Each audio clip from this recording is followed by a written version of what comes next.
प्रधानमंत्री ने मन की बात में देशवासियों के साथ साझा किए विचार। प्रदेश की पूजा का उदाहरण देते हुए सांकेतिक भाषा से जुड़ी समस्याओं के निपटान के लिए राष्ट्रीय शिक्षा नीति के महत्व पर दिया जोर। पूर्व उप प्रधानमंत्री चौधरी देवीलाल की 109वीं जयंती आज। राज्यपाल और मुख्यमंत्री ने दी श्रद्धांजलि। कैथल में 12 फीट ऊंची प्रतिमा का हुआ अनावरण।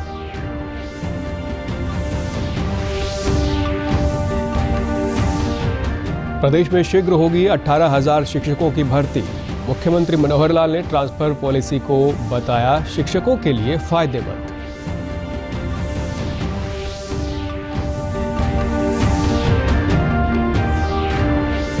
और दक्षिण हरियाणा के जोहड़ों तक शोधन इकाई प्रणाली द्वारा अंतिम छोर तक पहुंचा नहरी पानी। ग्रामीणों ने जताई प्रसन्नता। नमस्कार, मैं सुरेंद्र कुमार। अब समाचार विस्तार से। प्रधानमंत्री नरेंद्र मोदी ने आज मासिक रेडियो कार्यक्रम मन की बात में देशवासियों के साथ अपने विचार साझा किए। प्रधानमंत्री ने कार्यक्रम में सांकेतिक भाषा से जुड़ी समस्याओं को हल करने के लिए राष्ट्रीय शिक्षा नीति के महत्व पर भी बल दिया। प्रधानमंत्री ने प्रदेश की महिला पूजा का जिक्र करते हुए कहा कि पहले वे अपने बेटे से ही संवाद नहीं कर पाती थी, लेकिन पूजा ने इसके लिए सांकेतिक भाषा को सीखा और अब वो अपने बेटे से सरलता से संवाद कर रही हैं।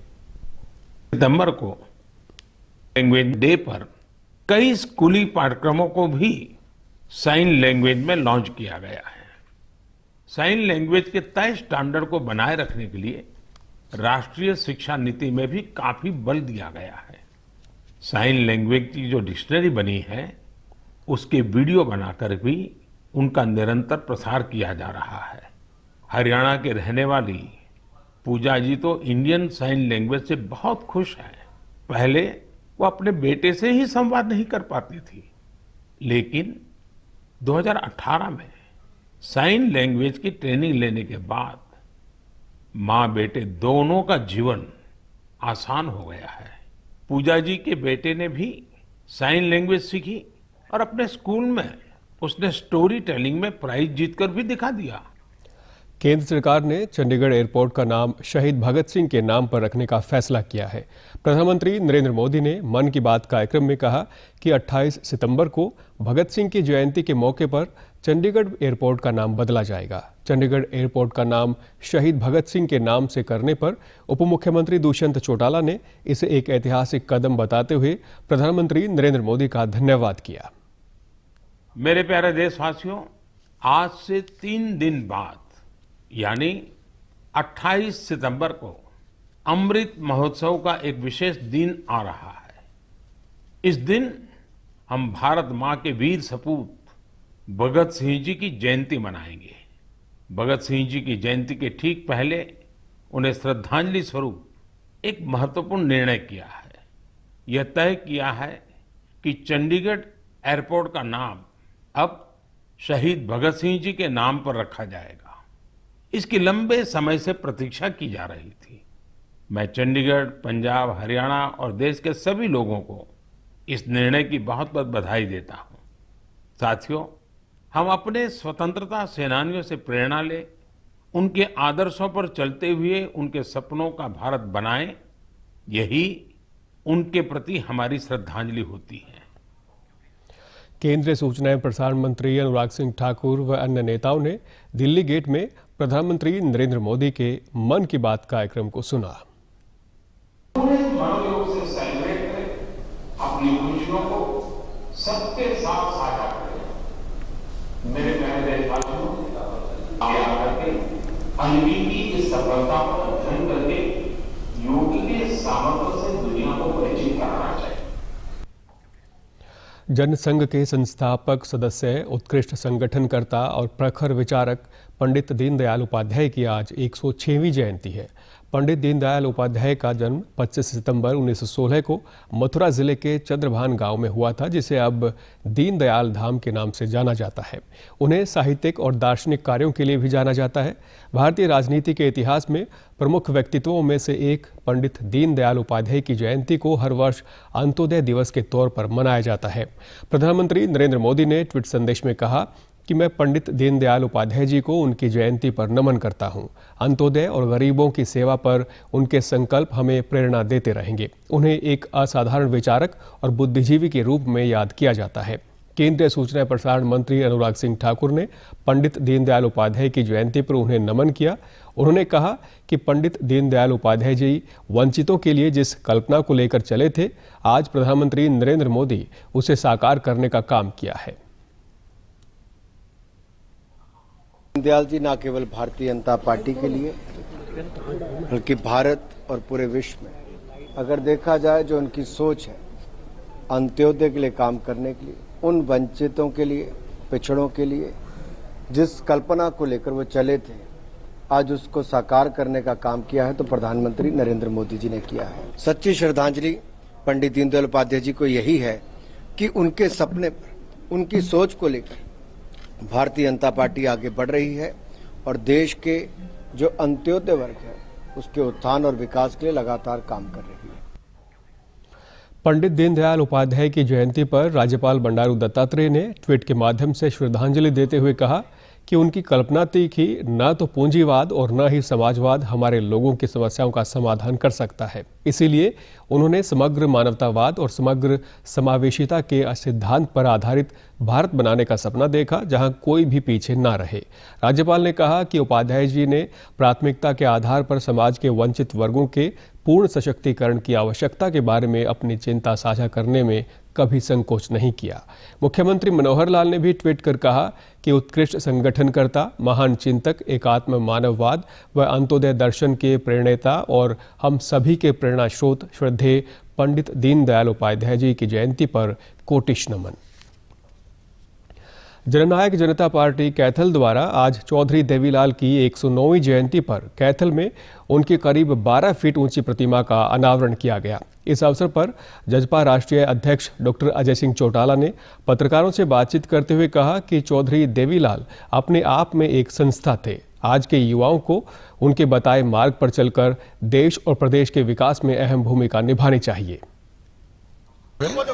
एक कैथल और दूसरा दादरी, यहाँ दोनों जगह आज प्रतिमाएं स्थापित की गई है और अनेक दूसरे कार्यक्रम भी पूरे प्रदेश भर में उनके जन्म दिवस पे चलाए जा रहे हैं। चौधरी देवीलाल जी एक संस्था थी।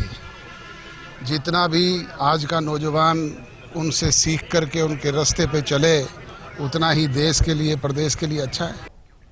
उप मुख्यमंत्री दुष्यंत चौटाला ने कहा कि चौधरी देवीलाल ने बुढ़ापा पेंशन जैसी अनेक जनहितैषी योजनाएं समाज के कल्याण के लिए शुरू की थी।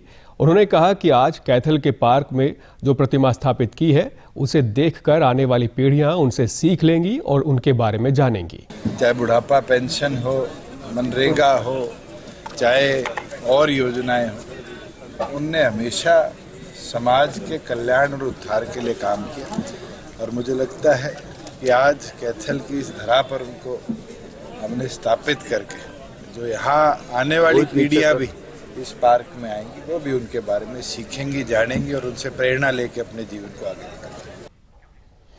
किसानों के मसीहा व देश के पूर्व उप प्रधानमंत्री चौधरी देवीलाल की आज जयंती है। राज्यपाल बंडारू दत्तात्रेय ने ट्वीट के माध्यम से चौधरी देवीलाल को नमन करते हुए उन्हें श्रद्धांजलि अर्पित की। मुख्यमंत्री मनोहर लाल ने चौधरी देवीलाल की जयंती पर उन्हें नमन करते हुए कहा कि वे मजदूर और किसान हितैषी थे। आधुनिक हरियाणा के निर्माण में उनके अमूल्य और अमर योगदान को सदैव स्मरण किया जाएगा। मुख्यमंत्री मनोहर लाल ने आज रोहतक में कहा कि प्रदेश में जल्द ही 18,000 शिक्षकों की भर्ती की जाएगी।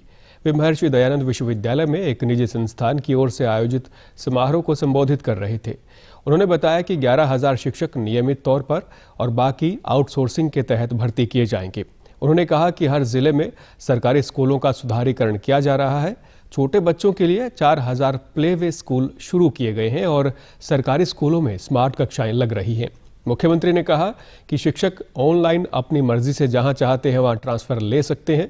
उन्होंने बताया कि हरियाणा में एक ही छत के नीचे KG to PG की शिक्षा 2 विश्वविद्यालयों में दी जा रही है। इनमें महर्षि दयानंद विश्वविद्यालय और कुरुक्षेत्र विश्वविद्यालय शामिल हैं। आई है पिछले कुछ समय में भर्ती नहीं हुई, लेकिन इस बार 11,000 रेगुलर टीचर और 7,000 एक्स्ट्रा के माध्यम से आउटसोर्सिंग के 18,000 टीचर ये अगले मार्च अप्रैल तक सब भर्ती हो जाएंगे। नई एजुकेशन पॉलिसी बनी है KG to KG। धीरे धीरे सभी यूनिवर्सिटीज में KG की शिक्षा वहीं से शुरू हो, एक ही कैंपस में। ये एक विषय देश की जो राष्ट्रीय शिक्षा नीति आई है उसके अंदर रखा गया है, और मुझे खुशी है कि 2 विश्वविद्यालयों में तो ये शुरू कर दी है, जिसमें एक हमारा महर्षि दयानंद यूनिवर्सिटी यहाँ ये शुरू हो गया है, एक कुरुक्षेत्र का जो विश्वविद्यालय है उसने शुरू कर दिया है।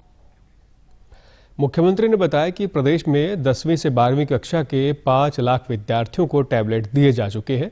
जल्द 2.5 लाख और दिए जाएंगे। हरियाणा के अलावा देश भर में फिलहाल ऐसा कोई भी राज्य नहीं है जहां सरकारी स्कूलों में बच्चे टैबलेट से पढ़ रहे हैं। इस दौरान मुख्यमंत्री ने बोर्ड परीक्षाओं में अव्वल आने वाले विद्यार्थियों को सम्मानित भी किया। कोविड के कारण से वो एक नया प्रयोग हुआ, सफल गया, तो हमने 8वीं में 10वीं 11वीं 12वीं इन 3 कक्षाओं के टेबलेट 5 लाख टेबलेट दिए जा चुके हैं। 2.5 लाख अभी और आएंगे। वैसे इस बार ये साल 7.5 लाख टेबलेट 10वीं 11वीं 12वीं के विद्यार्थियों को हरियाणा में दिए हैं। और Haryana is the first state to provide such a facility. न देश में कोई प्रदेश ऐसा किसी ने किया। हाँ, उत्तर प्रदेश की योजना बनी है, वहां विद्यार्थी ज्यादा है तो वो शुरू करके देना शुरू कर रहे हैं। हमने ये काम कर दिया है। मुख्यमंत्री मनोहर लाल ने हरियाणा के लिए अलग सिख गुरुद्वारा प्रबंधक कमेटी के गठन के सुप्रीम कोर्ट के निर्णय पर हरियाणा के सिख समुदाय के लोगों को बधाई एवं शुभकामनाएं दी हैं। उन्होंने कहा कि शीघ्र ही इसके लिए कमीशन या अथॉरिटी बनाई जाएगी और उसके बाद हरियाणा शिरोमणि गुरुद्वारा प्रबंधक कमेटी का चुनाव कराया जाएगा। मुख्यमंत्री ने आज पानीपत के गुरुद्वारा पहली पातशाही और इसराना साहिब गुरुद्वारा में माथा टेका और आशीर्वाद लिया। पानीपत में पत्रकारों से बातचीत करते हुए मुख्यमंत्री ने कहा कि बेमौसमी बरसात से खड़ी फसलों को काफ़ी नुकसान हुआ है। नुकसान के जायजे के लिए विशेष गिरदावरी करने के लिए निर्देश जारी कर दिए गए हैं। दक्षिण हरियाणा के अंतिम छोर तक नहरी पानी से गांव के जोहड़ भरने में सफलता मिली है। ये सफलता सरकार की एक महत्वपूर्ण योजना से संभव हो पाई है।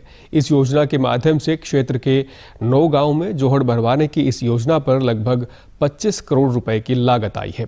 नांगल चौधरी विधानसभा क्षेत्र को सरकार द्वारा डार्क जोन घोषित किया गया है। भूमिगत जल स्तर 1500 फीट से भी ज़्यादा है। जो गांव नहर से काफ़ी ऊंचाई पर स्थित है, उन गांवों के जोहड़ों को RCC पाइपलाइन से नहीं भरा जा सकता था। शोधन इकाई प्रणाली द्वारा इन्हें भरने का एक विशेष प्रोजेक्ट तैयार करवाया गया। नांगल चौधरी के विधायक डॉक्टर अभय सिंह ने बताया कि हरियाणा के मुख्यमंत्री ने इस प्रोजेक्ट को सिरे चढ़ा दिया और अब ये प्रोजेक्ट क्षेत्र के लिए एक वरदान साबित हो रहा है। लिफ्ट करके DI पाइप के माध्यम से इन जोड़ों को भरा जा रहा है।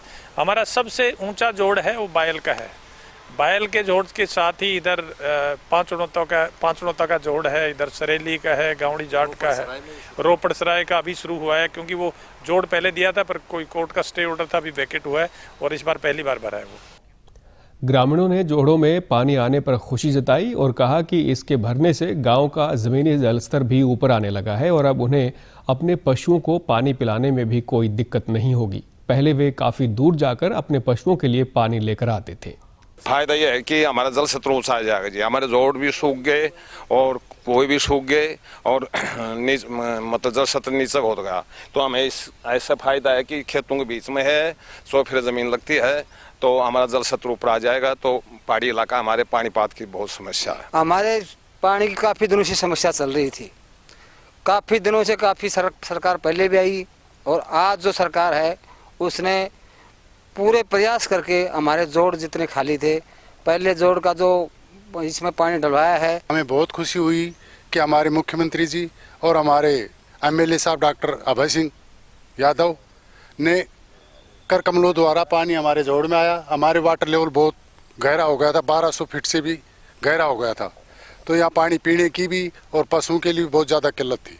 ये जोड़ मौके पर है, रोड के किनारे है, चारों तरफ ज़मीन है हमारे गांव की, तो इसमें पानी पड़ने से हमारे वाटर लेवल ऊपर आएगा।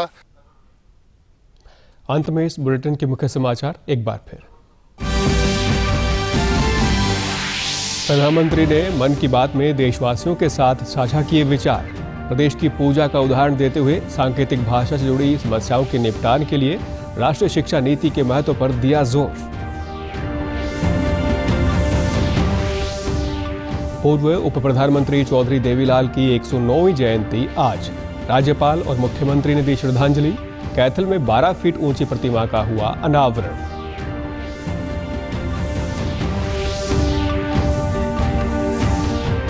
प्रदेश में शीघ्र होगी 18,000 शिक्षकों की भर्ती। मुख्यमंत्री मनोहर लाल ने ट्रांसफर पॉलिसी को बताया शिक्षकों के लिए फायदेमंद।